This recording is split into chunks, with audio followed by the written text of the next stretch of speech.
અભય ખાચરના ભવનમાં શ્રીજી મહારાજ ઉતર્યા છે. અભય રાજા પોતાની જ્ઞાતિની સાથે એવી પ્રીતિ નહોતા રાખતા કે જેવી મહારાજ સંતોને ભક્તોની સાથે પ્રીતિ રાખતા હતા એવી હો.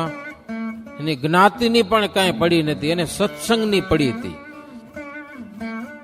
આજે કેટલાકને જ્ઞાતિની બહુ પડી હોય પણ સત્સંગની ન પડી હોય. આપણું જ્ઞાતિ જ્ઞાતિ ત્યાં બહુ તણાય, પણ જ્ઞાતિ કલ્યાણ તો નહીં કરે એ નક્કી માનજો.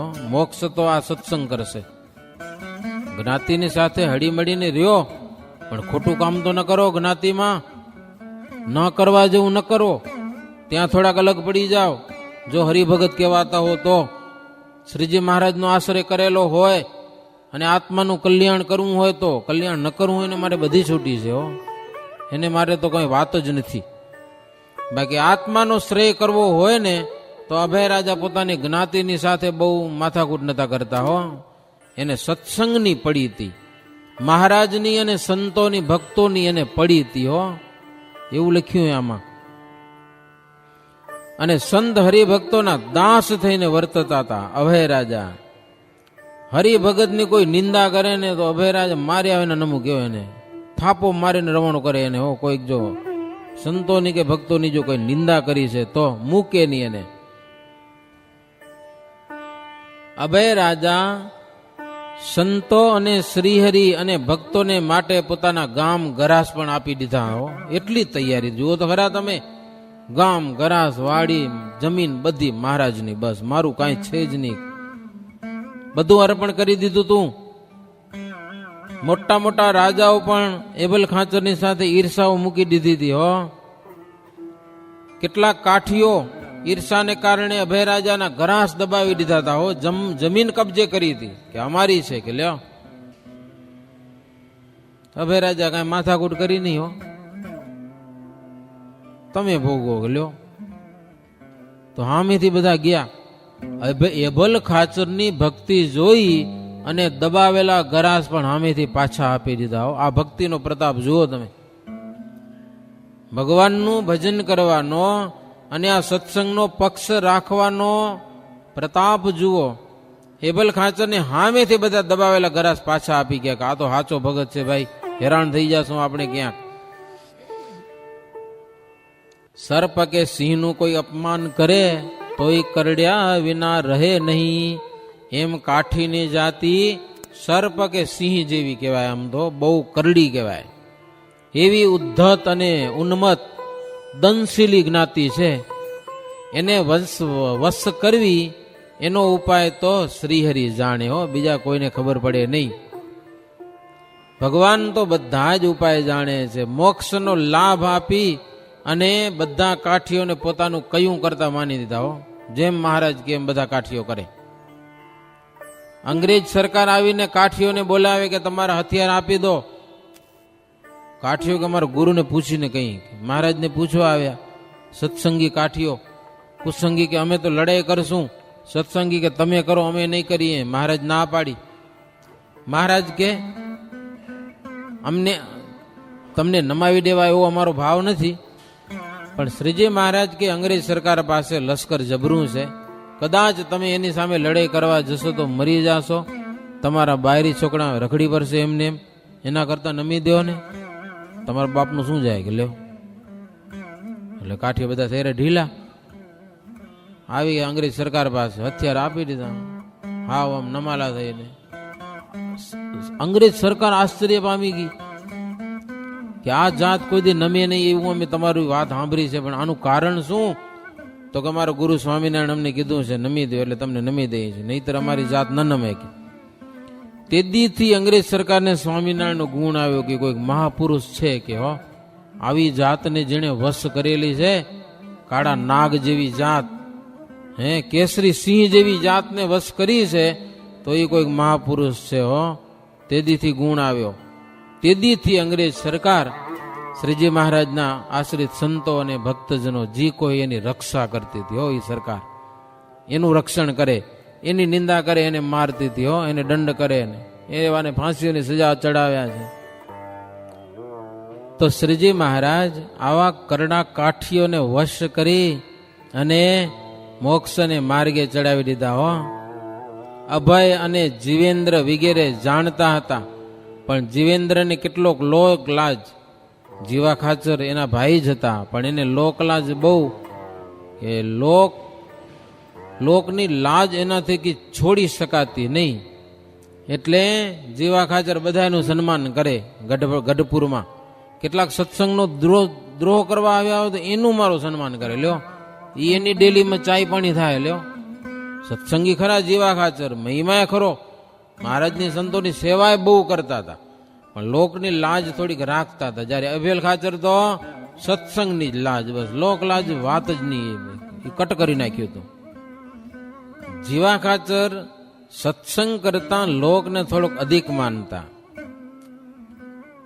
તો મહારાજ ત્યાં ઉતર્યા છે, સંતો પણ જીવા ખાચરના દરબારમાં ઉતર્યા છે.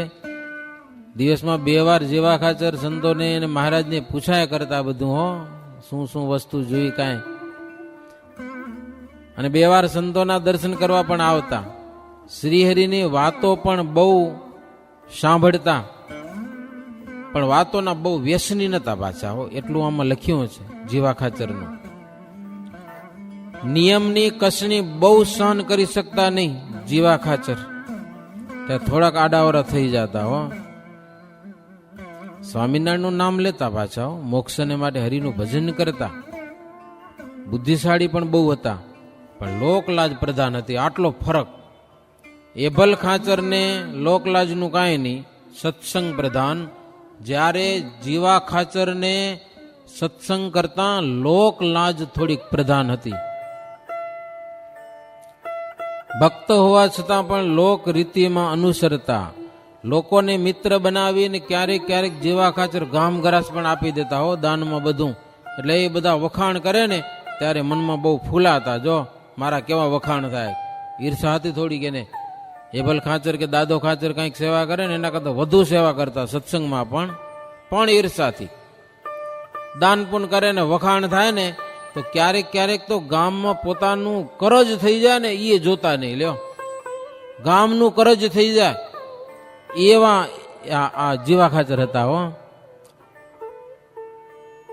લોકો એને ઉદાર માનીને વખાણ કરતા, એટલે મનમાં બહુ આનંદ પામતા. શ્રીહરિ અને સંત હરિભક્તો ઉપર પ્રેમ પણ રાખતા પાછા. આવા 2 ગુણો જીવા ખાચરમાં 2 જાતનું હતું. મહારાજ આવ્યા છે ગઢપુરમાં. જીવા ખાચર આ વખતે આગ્રહ કર્યો છે, પ્રભુ અમારે ત્યાં રોકાવો. એટલે મહારાજ જીવા ખાચરના દરબારમાં રોકાણા. ભગવાનને તો કઈ મારું તારું એવું કઈ છે નહીં, કે નહીં અમે એભલને ત્યાં જ જશું એવું મહારાજ આગ્રહ ન રાખતા. જોકે સાચું ઘર ઈ માનતા, પણ 2 ભાઈ હતા એટલે બહુ માથાકૂટ ન થાય. મહારાજ ક્યારેક જીવા ખાચરના દરબારમાં, એનો દરબાર થોડોક મોટો હતો, એભલ ખાચરને ત્યાં હાંકળ થોડીક, અને જીવા ખાચરની જગ્યા બહુ, એટલે સંતોને મહારાજ ત્યાં ઉતારતા. સગવડ બધી રાખી હતી સંતો માટે જીવા ખાચર, કે સંતો મારે ત્યાં ઉતરે, કથા વાર્તા થાય, સંતોને રસોઈયું આપે.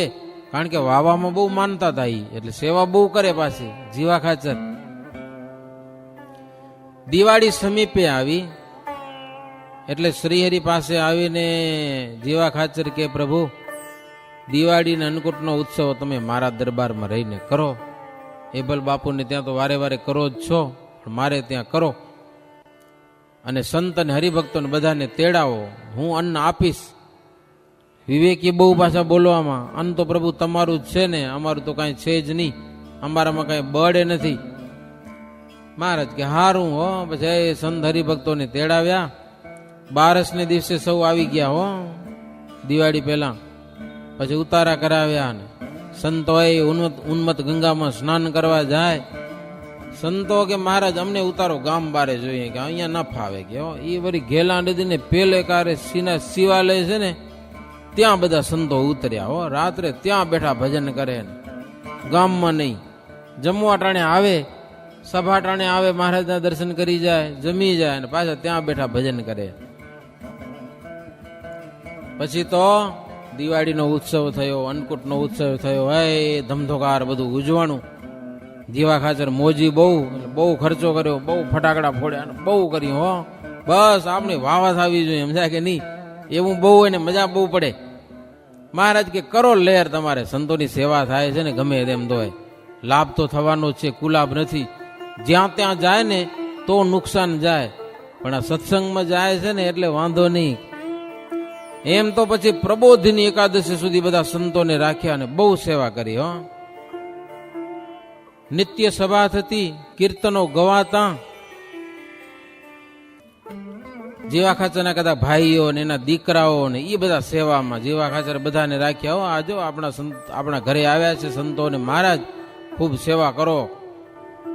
મનમાં ભલે ગમે તેમ હોય, પણ આપણી વાવા તો બોલાય ને, સેવા સારી થાય તો વખાણ કરે બધા સંતો કે જીવા ખાચર ત્યાં બહુ મજા આવી. હો, એમ બોલવા જોઈએ બધા, એટલા માટે તમે સેવા કરો. પછી તો ગામમાં કેટલાક શ્રાવક વાણિયાઓ, હો, ઈ હારા હરિભગત નહીં. હો, વાણિયા ભારે, સત્સંગી નો થાય, એ બહુ પાકા. સત્સંગી ન થાય તો કાંઈ નહીં.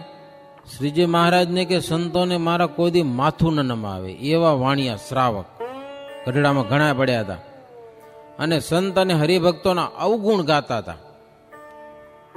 અને એમાં કેટલાક પાછા જીવા ખાચરના કારભારી ખરા પાછા એ બધું મેં ભેગું પાછું. હો, આજે તો જીવા ખાચર ને ત્યાં રહ્યા છે સંતો, એટલે એ બધા વાણિયાઓને જીવા ખાચરે બોલાવ્યા કે આ સંતોની સેવા કરો. લ્યો, હવે નિંદા કરતા હતા ને એને સેવામાં રાખ્યા. લ્યો, હવે જીવા ખાચરનું એને માનવું પડે, એના કારભારી જાય ક્યાં. હવે લ્યો, મહારાજ રાજી થયા. હો, મારા ગારું દેતા હતા ને એને પણ સેવામાં રાખ્યા છે, એટલે સેવા તો કરવી જ પડશે ને. ક્યાં જાશે? હવે જાશે ક્યાં? સેવામાં રહ્યા. હો, એક દિવસ તો શ્રીજી મહારાજ બધા વાણિયાઓને બોલાવ્યા, શ્રાવકો બધા, શ્રાવકો ઈશ્વરને નહીં માનવા વાળા, કર્મ જ પ્રધાન છે આવું માનવા વાળા. મહારાજ એને બોલાવ્યા અને એ બધાને મહારાજે પૂછ્યું, એ બધા વાણિયાઓને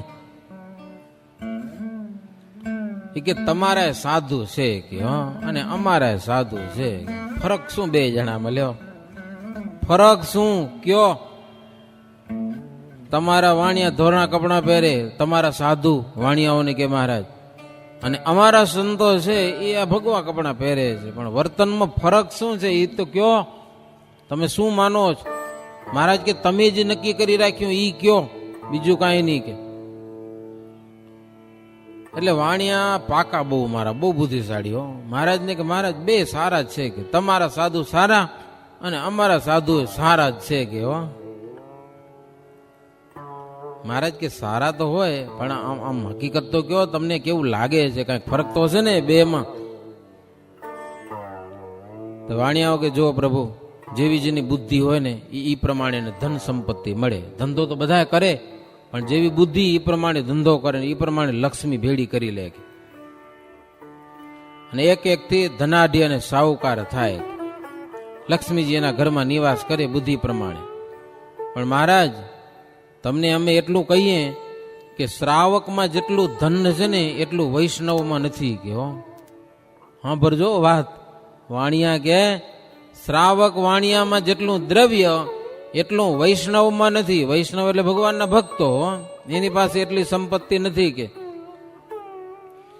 તો એ ધન રૂપી લક્ષ્મી જ્યાં જાય ત્યાં એનો ધણી તો નારાયણ છે ને, ભગવાન ત્યાં જ જાય. એના પતિ ભગવાન છે. માટે જેટલી ધન સંપત્તિ અધિક તેટલું સામર્થ્ય અધિક ગણાય. કે એવું અમે માનીએ વાણિયા. કે મારા બહુ પાકા. જ્યાં પૈસો હોય ત્યાં લક્ષ્મી કહેવાય, અને લક્ષ્મી હોય ત્યાં નારાયણ હોય જ. કે લક્ષ્મીજીને વાહે નારાયણ, નારાયણની વાહે લક્ષ્મીજી એવી વાત નથી કરતા. એટલે એને અમે શ્રેષ્ઠ માનીએ. એમ જેની પાસે પૈસા વધુ એને ત્યાં ભગવાન વધારે. મહારાજ કે અમે સાધુનું પૂછીએ છીએ, સાધુની તો વાત કરો. ત્યારે શ્રાવકો કે સાધુ તો તપોધન ગણાય. કે હો, એમાં અધિક તપ હોય, જેટલું તપ વધારે કરતા હોય એટલા એ મોટા ગણાય. મહારાજ કે પણ તમે તપ કોને કયો છો? તપ કહેવાય કે ને? શું કરે એને તપ કહેવાય ઈ કયો? તપ કોને માનો છો તમે? ત્યારે વાણિયાઓ કે અમારા સાધુ બહુ સામર્થ્ય વાળા છે, અમારે કોઈ વધારે તપ નથી. તીર્થ વ્રત અને અવતાર વગેરે તપ હોય ત્યાં જ બધા રહે છે. આ બધા તપ, તીર્થ, અવતારો જે કાંઈ છે, જ્યાં વધુ તપ હોય ને ત્યાં રહે છે. જંતુ માત્રની એક હિંસા ન કરવી, સત્ય બોલવું અને દયા રાખવી એ મોટો મોટું તપ છે. એક તો હિંસા ન કરવી, સત્ય બોલવું અને દયા રાખવી જીવ પ્રાણી માત્ર ઉપર, બસ અમે એને તપ માનીએ છીએ. એમાં બધા યજ્ઞ આવી ગયા, બધા દેવ આવી ગયા, બધા કર્મકાંડ આવી ગયા, બધા શાસ્ત્ર આવી ગયા, બધું જ આવી ગયું એની અંદર. વાણિયાઓનો મત તો શેમાં? એક તો જીવની હિંસા ન કરવી, સત્ય બોલવું અને દયા રાખવી, બસ બીજું કાંઈ કરવાની જરૂર નથી. શાસ્ત્ર પુરાણ યજ્ઞો બધું આની અંદર આવી ગયું. અને વાણિયાઓ મહારાજને કે પ્રભુ તમારા સાધુઓ પણ તપથી જ પૂજાય છે, બીજું શેનથી પૂજાય છે કયો? તપ કરે છે એટલે પૂજાય છે, તપ જ પ્રધાન છે. કે તપ થકી બીજી કોઈ પણ સારી ચીજ નથી, એમ અમે અમારા મનની વાત તમે આવડી મોટી સભામાં પૂછી એટલે અમે તમને કહ્યું કે લ્યો. બીજી વાતો પણ ઘણી છે વાણિયા કે, પણ આમાં બધો મુદ્દો આવી ગયો.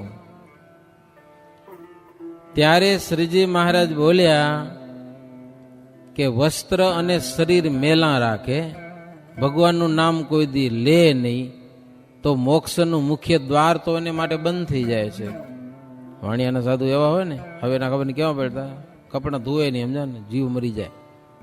ખાતર જેવા કપડાં પહેરી પડ્યા હોય, ના એ કોઈ દિવસ નહીં, નામ તો ઠાકોરજીનું હમુરું ન લે, એના ભગવાન મતમાં જ નથી. લ્યો મહારાજ કે આવી રીતે જીવતા હોય, ભગવાનનું નામ લીધા વિના મોક્ષ કેમ થાય? કયો કે મોક્ષના દરવાજા જ બંધ છે એને માટે. મહારાજને કહેવાનું એમ કે તમારે સાધુ આવું કરે છે, મોક્ષના દરવાજા બંધ છે. અને ભગવાનના શરણ વિના જે કઈ તપ કરે છે એ તપ બધું બંધન કરનારું છે, મુક્તિને નથી આપતું તપ. પરમાત્માનો આશ્રય નથી અને મરી જાવ તપ કરી કરીને એ કર્મ ફળ ભોગવા માટે રહેવું પડે, ઉલટા નુયા કને મોક્ષ ન મળે. ભગવાનનો આશરો નથી, તમે ગમે એટલા કર્મ કરો, બધા જ કર્મો જીવને આ લોકમાં બંધન કરનારા થાય. બોલો મહારાજ કે. અને ભગવાનની પ્રસન્નતાને માટે જો તપ કરેલું હોય તો એ તપ છે જન્મ મરણ થકી છોડાવનાર હોવાથી એ સાચું તપ છે. પ્રભુને પ્રસન્ન માટે કરેલું કર્મ એ જન્મ મરણ થકી છોડાવે છે. મહારાજ કે નાક અને કાન બે કાપી નાખે હો, નાકે એટલું ઉડાડી દે, બે કાન ઉડાડી દે, અને પછી સોના અને મોતીના શણગારથી શરીરને શોભાડે.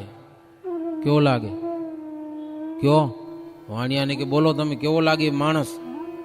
નાક કાપી નાખે, કાન કાપી નાખે, અને પછી હોનાના દાગીના પહેરે ને એ સરસ મજાના મોતીના હાર પહેરે ને પછી કે હું કેવો શોભુરો, કેવો શોભે ગયો તા? બધા એને નકટો કે નકટો, એ હોનાના દાગીનાને શોભાડી શકે નહીં, કારણ કે કાન નથી એટલે બોચો કહેવાય, નાક નથી એટલે નકટો કહેવાય.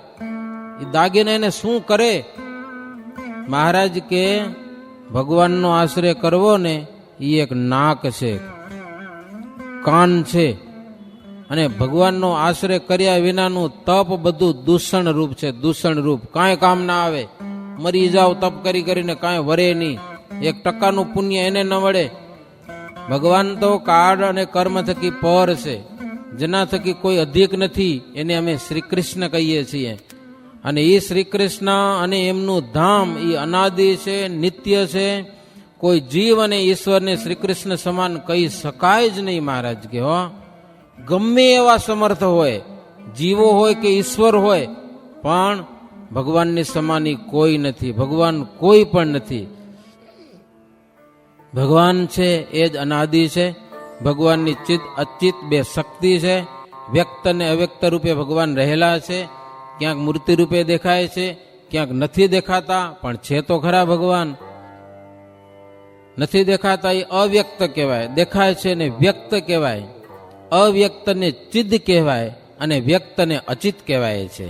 એ બંને અનાદિ છે અને વૃક્ષ તથા બીજની પેઠે એકબીજાના હેતુ બને છે. હો, આવી રીતે ભગવાન વિશ્વમાં વ્યાપીને રહેલા છે. એનો આશ્રય કર્યા વિના જીવને મુક્તિ નથી મળતી.